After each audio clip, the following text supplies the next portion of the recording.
Hi friends, welcome back to our channel.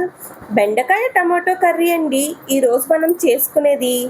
ముందుగా మనం stove వెలిగించుకోవాలి. Stove వెలిగించుకుని ఒక గిన్నె పెట్టుకోవాలి. ఆ గిన్నె వేడయ్యాక 2 టేబుల్ స్పూన్లు ఆయిల్ వేసుకోవాలి. ఆయిల్ వేడయ్యాక ఆనియన్స్ వేసుకుని ఫ్రై చేసుకోవాలి. ఇప్పుడు అందులో 2 పచ్చిమిరపకాయలు పొడుగ్గా కోసుకుని వేసుకోవాలి. పచ్చిమిరపకాయలు వేసుకుని ఒకసారి కలుపుకోవాలి. ఉల్లిపాయలు ఫ్రై అయ్యాక 1 స్పూను అల్లం వెల్లుల్లి పేస్ట్ వేసుకొని ఫ్రై చేసుకోవాలి. ఇప్పుడు అందులో బెండకాయ ముక్కలు, చిన్నగా కోసుకున్న బెండకాయ ముక్కలు వేసుకొని ఒకసారి కలుపుకొని మూత పెట్టుకోవాలి.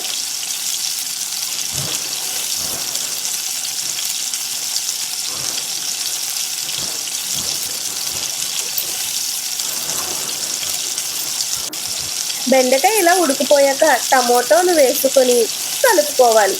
ఇప్పుడు కొంచెం పసుపు, కొంచెం సాల్ట్ వేసుకొని మూత పెట్టుకోవాలి.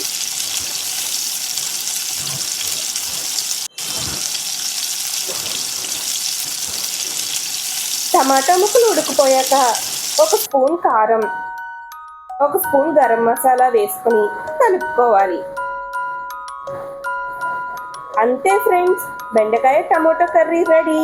Please follow for more videos. Thank you.